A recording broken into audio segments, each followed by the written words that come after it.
Bonjour et bienvenue à cette masterclass qui va tenter de répondre à une question qui hante tous les entrepreneurs.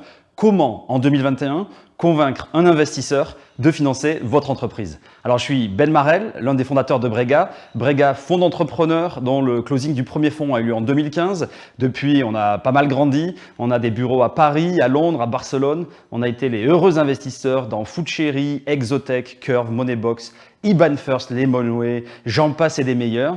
Et je vais essayer de vous partager mon retour d'expérience, aussi bien avec mon expérience historique d'entrepreneur, et puis maintenant que je suis passé de l'autre côté de la table depuis quelques années, la manière dont chez Brega et en règle générale dans l'écosystème, on essaie d'évaluer les projets dans lesquels on cherche à mettre de l'argent.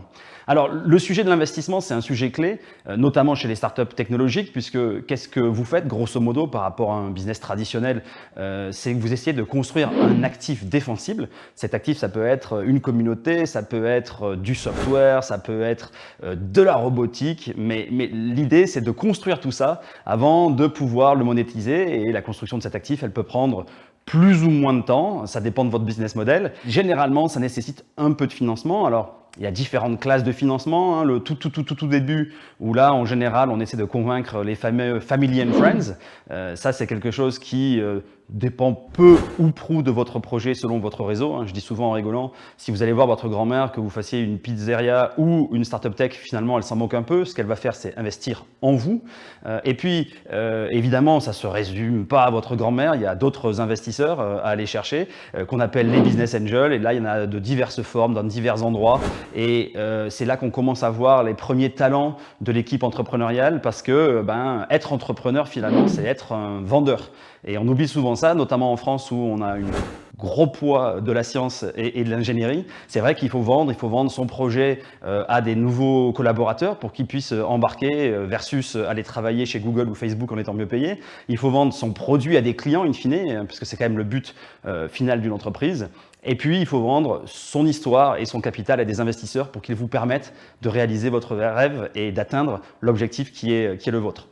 Alors, chez Brega, comment on observe ça? Mais c'est à peu près vrai chez tout le monde. Nous, on a un angle qui est de regarder avant tout l'équipe. Alors ça, c'est un poncif dont tout le monde vous parlera. C'est un peu comme dans l'immobilier. On dit toujours location, location, location. Dans les startups, c'est la team, la team, la team. Qu'est-ce que ça veut dire véritablement? Là, chacun a un peu son filtre, mais ce qui est hyper important, c'est évidemment d'essayer d'apprécier à la fois les qualités personnelles, les qualités d'équipe, hein, la complémentarité entre les personnes, et puis le drive, parce qu'évidemment, on sait que monter une startup, c'est des montagnes russes, et on est bien placé pour en parler chez Brega, puisque, comme je l'ai dit en introduction, on est tous entrepreneurs, donc on est tous passés par là, et on sait qu'il y aura des coûts, donc il va falloir les encaisser, et si possible, à plusieurs, ce qui n'est jamais une paire de manches très simple. Alors ça, c'est l'équipe, et ça s'inscrit dans quoi? Nous, on a développé un peu notre propre modèle d'analyse qu'on appelle VIP, voilà, pour vous faire un peu marrer, mais l'idée, c'est de se dire, on veut, dans un projet, qui est à la fois une vision, donc un projet qui embarque un angle de transformation du monde qui nous entoure. Le I pour individuals, j'en ai parlé, c'est l'équipe. C'est vraiment faire en sorte que l'équipe ait le drive et la complémentarité nécessaire. Et puis un troisième sujet qui est le produit, parce qu'on parle quand même de tech. Et ce produit-là, eh bien, il faut qu'il réponde à la vision à laquelle vous essayez de coller. Et c'est là que parfois le bas blesse, parce que la techno n'est pas au niveau ou l'approche ne nous semble pas forcément pertinente.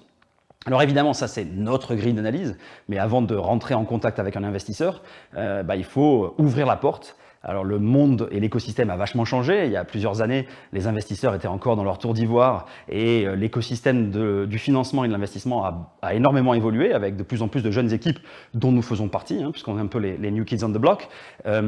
Qu'est-ce que ça change? Ça change aussi du fait de l'écosystème. Aujourd'hui, LinkedIn, des médias comme ceux-là, des événements. Donc on a beaucoup plus de points de contact potentiels. Et ce qu'il faut arriver à faire, comme je le disais tout à l'heure, comme c'est un acte de vente finalement, c'est arriver à se mettre soit en tant qu'entrepreneur dans les meilleures conditions pour convaincre un investisseur de jump on board et de financer votre entreprise. Alors ça veut dire quoi? Ça passe par des introductions, évidemment. Donc, historiquement, des banquiers d'affaires, on en voit un peu moins sur le early stage maintenant, ils se concentrent un peu plus sur le later stage.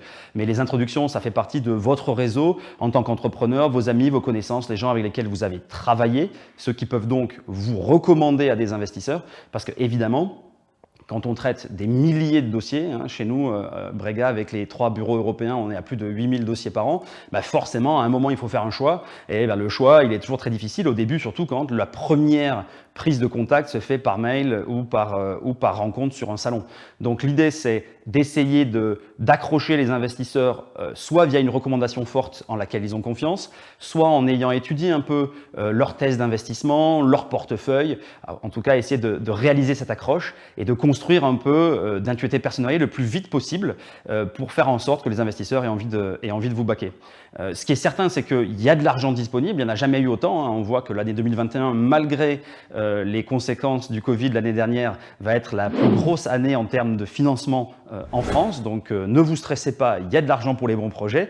Maintenant, on voit aussi de la concentration sur un nombre de projets qui reste équivalent. Donc voilà, ce qu'il faut avoir en tête, c'est il n'y a pas forcément plus de projets financés, mais il y a des plus gros paris faits par les investisseurs en se disant, bah voilà, telle équipe, telle vision, tel produit, j'ai envie d'envoyer la purée et de faire en sorte que ça puisse être une super success story. Et donc on voit des tours de seed qui grossissent un peu, des Series A qui grossissent un peu. La question, in fine, c'est comment vous faites pour maximiser vos chances?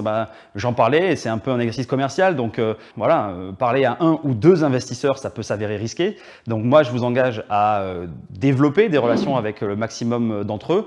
Évidemment, c'est très dur aussi de maintenir un pipe avec des relations investisseurs d'une 50aine ou 60aine de personnes. Donc choisissez vos bons chevaux, essayez de construire cette intuition personnelle. Et puis pas uniquement one shot, parce qu'en fait souvent, la vie d'une startup, ça n'est pas que un tour de financement, c'est souvent de multiples tours de financement. Et donc, ça veut dire qu'après votre pre-seed, il y aura votre seed, puis votre Series A, Series B, et ainsi de suite. Et c'est des classes d'investisseurs qui changent, c'est des tickets qui évoluent, c'est des géographies aussi, parfois, qui se transforment, puisque au début, on peut faire du local, régional, national, puis très vite, on va en dehors. Et ça, c'est quelque chose qu'on retrouve dans pas mal de nos startups. Hein. Si je reprends parmi les belles pépites de notre histoire, les Exotech, les Curve, les GoJob, les Libeo, les IBAN First, enfin, tout ont levé à un moment donné, passé un certain stage avec des investisseurs internationaux. Donc ça, c'est la relation qui se construit.